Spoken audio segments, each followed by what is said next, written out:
Hello students, आज हमारा topic है how to clear C in first time और how to top C exams. CPT का result लगभग 30% रहता है, आईपीसीसी का लगभग 8% और फाइनल का लगभग 5% रिजल्ट रहता है।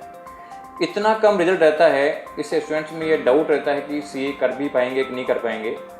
सीए के स्टूडेंट्स पढ़ाई भी खूब करते हैं, उनके पेपर भी बहुत अच्छे होते हैं, लेकिन जब रिजल्ट आता है तो रिजल्ट क्लियर नहीं कर पाते।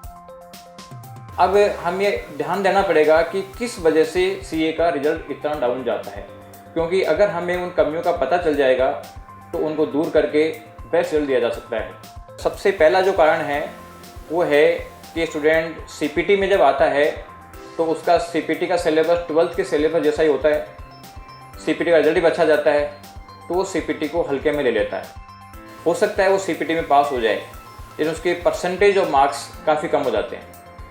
उसकी वजह से उसको ये फीलिंग आ जाती है कि सीए एग्ज़ाम 12th से काफ़ी टिपिकल है, क्योंकि 12th में तो मेरे 95% है, लेकिन सीपीटी मेरे केवल 50% या 60% मार्क्स ही अचीव हो पाए हैं। इसकी वजह से उसका जो अगला टारगेट होता है आईपीसीसी, उस टारगेट में जो डिजर्व करता है उसका सेट करने बजाय डाउन टारगेट सेट कर लेता है। वो सोचता है कि चलो ठीक है 50% मार्क्स लाके मैं आईपीसीसी क्लियर कर दूंगा, लेकिन अगली बार जब आईपीसीसी का एग्जाम का टाइम आता है तो वो 50% मार्क्स को अचीव नहीं कर पाता और सीए क्लियर नहीं कर पाता है।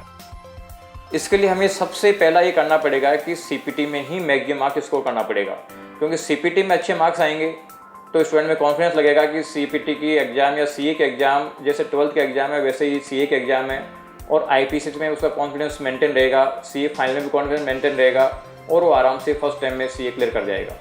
सीए का रिजल्ट डाउन जाने का दूसरा कारण है 12th और सीपीटी का पैटर्न डिफरेंट होना। 12th में स्टूडेंट सब्जेक्टिव पैटर्न पढ़ता है, सीपीटी में ऑब्जेक्टिव पैटर्न होता है। वो दोनों पैटर्न से मैच नहीं कर पाता, और ये भी एक बहुत बड़ा रीज़न है। स्टूडेंट्स को चाहिए कि सीपीटी के ऑब्जेक्टिव पैटर्न को अडॉप्ट करें, स्टडी इस तरीके से करें कि ऑब्जेक्टिव क्वेश्चन सोल्व कर सकें। रिजल्ट डाउन जाने का तीसरा कारण ये है कि सीए में एक मिथ चलता है कि क्या मालूम सिलेबस में कहीं से पूछ लिया जाए, इसलिए वो 100% सिलेबस को सेम वेटेज के साथ में प्रिपेयर करता है। लेकिन अपन सिलेबस को 3 कैटेगरी में डिवाइड कर सकते हैं, ए, बी और सी कैटेगरी। ए कैटेगरी ऐसे होता है जिसमें लगभग 20% सिलेबस कवर होता है, लेकिन 60 मार्क्स के आसपास के क्वेश्चन उसमें से आस्क किए जाते हैं। और सी कैटेगरी ऐसा होता है जिसमें लगभग 50% सिलेबस कवर करता है और उसमें से 20% मार्क्स के क्वेश्चन कवर किए जाते हैं। अब हमें ये आइडेंटिफाई करना होगा कि कौन सी ए कैटेगरी है जिसको बिल्कुल ढंग से तैयार करके उसमें हम अच्छे मार्क्स स्कोर कर सकें, क्योंकि पूरे सिलेबस का सेम वेटेज दिया तो वो स्टडी नहीं हो पाएगी और वो मार्क्स नहीं आ पाएंगे जिस मार्क्स को हम डिजर्व करते हैं। सीए के रिजल्ट का डाउन होने का एक कारण ये भी है कि सीए में सीपीटी में लगभग 70% स्टूडेंट्स फेल होते हैं, आईपीसीसी में लगभग 92% स्टूडेंट फेल होते हैं और सीए फाइनल में लगभग 95% स्टूडेंट फेल होते हैं। इसलिए जो भी सीए का स्टूडेंट कंसल्टेंसी लेता है उसको अधिकतर वो स्टूडेंट मिलते हैं जो ऑलरेडी सीए में फेल हुए हैं। वो स्टूडेंट सीए स्टूडेंट्स का जो न्यू एंट्रेंट है उसका कॉन्फिडेंस डाउन कर देते हैं और उस कॉन्फिडेंस डाउन की वजह से वो ढंग से पढ़ाई नहीं कर पाता और रिजल्ट नहीं आ पाता। इसका सबसे बेस्ट तरीका है कि जो स्टूडेंट सीए में फेल हुए हैं उनसे न तो कंसल्टेंसी लें और नहीं उनसे बात करें, उनसे अपनी डिस्टेंस मेंटेन करें, जिससे कि वो कॉन्फिडेंस डाउन नहीं हो पाएगा। और अगर आप में कॉन्फिडेंस है तो आप अच्छी तरीके से सीए को प्रिपेयर करके फर्स्ट टाइम में क्लियर कर सकते हैं। मैंने 94 में सीए किया था। जब से ही सीए में लोगों में डर बैठा रहता है तो मैंने निश्चय किया कि सीए का डर स्टूडेंट से निकाला जाए। लेकिन इसके लिए क्या करना होगा, उसके लिए हमें ऐसे रिजल्ट देने होंगे जो कल्पना से परे हों। और मैंने 10-12 साल की रिसर्च के बाद में ये पाया कि सीए के स्टूडेंट्स को 2 चीज़ों की आवश्यकता होती है, एक प्रॉपर गाइडेंस और दूसरा हार्ड स्टडी। हार्ड स्टडी तो सभी स्टूडेंट्स करते हैं, सबसे इम्पोर्टेंट चीज़ है कि पढ़ा क्या जाए, यानी उनको गाइडेंस प्रॉपर नहीं मिल पाती और प्रॉपर गाइडेंस नहीं मिल पाने की वजह से वो उसकी स्टडी नहीं कर पाते जिसकी सीए इंस्टीट्यूट को रिक्वायरमेंट होती है।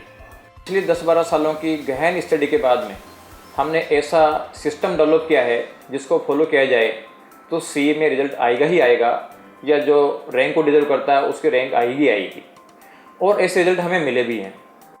CIPCC में हमने ऑल इंडिया के 3 रिकॉर्ड बनाए हैं। फर्स्ट रिकॉर्ड एक ही अटेम्प्ट में ऑल इंडिया फर्स्ट और ऑल इंडिया सेकेंड रैंक देने वाला ओनली इंस्टीट्यूट विद्यासागर। IPCC में 2 बार ऑल इंडिया फर्स्ट रैंक देने वाला इंस्टीट्यूट भी विद्यासागर। और IPCC में अभी तक के highest marks 605 out of 700 marks देने वाला भी ओनली विद्यासागर इंस्टीट्यूट। CPT दिसंबर 2015 में हमारी स्टूडेंट शुभांगी गुप्ता ने CPT में 193 मार्क्स स्कोर किया। हालांकि इंस्टीट्यूट ने इस बार ऑल इंडिया रैंक डिक्लेयर नहीं करी, लेकिन पिछले रिजल्ट से कंपैरिजन करें तो CPT जून 2015 में ऑल इंडिया फर्स्ट रैंकर के मार्क्स 192 थे और दिसंबर 2014 में ऑल इंडिया फर्स्ट रैंकर के मार्क्स 188 थे। तो हमारे स्टूडेंट के मार्क्स इनसे भी ज़्यादा है, ये ऑल इंडिया फर्स्ट रैंक हो सकती थी। दूसरा, हमारी स्टूडेंट परीक्षा जैन ने CPT दिसंबर 2015 में 190 मार्क्स स्कोर किया और हिमानी जैन ने भी दिसंबर 2015 में 190 मार्क्स स्कोर किया। हालांकि इंस्टीट्यूट ने इस बार रैंक डिक्लेयर नहीं करी, लेकिन जून 2015 की ऑल इंडिया सेकेंड रैंक के मार्क्स भी 190 थे और दिसंबर 2014 की ऑल इंडिया फर्स्ट रैंकर के मार्क्स 188 थे। तो हमारे area students all India second rank हो सकती थी। आश्चर्य की बात यह है कि शुभांगी गुप्ता और प्रेक्षा जैन, जिन्होंने इतने टॉप मार्क्स स्कोर किए हैं, जो ऑल इंडिया फर्स्ट और सेकंड रैंक को डिजर्व करते हैं, ये जून 2015 में CPT के एग्ज़ाम में पेपर हुए थे, लेकिन प्रॉपर गाइडेंस की वजह से क्लियर नहीं कर पाए। अगर प्रॉपर गाइडेंस उस समय मिली होती तो उस अटेम्प्ट में भी ऑल इंडिया फर्स्ट या सेकंड रैंक ला सकती थी। मैं CA स्टूडेंट्स को केवल ये एडवाइस देना चाहता हूँ कि वो कोई सी भी CA कोचिंग इंस्टीट्यूट ज्वाइन करने के लिए CA इंस्टीट्यूट का रिजल्ट ज़रूर चेक करें, क्योंकि अगर प्रॉपर गाइडेंस में आप स्टडी करोगे तो फर्स्ट अटेम्प्ट में CA क्लियर कर सकते हो।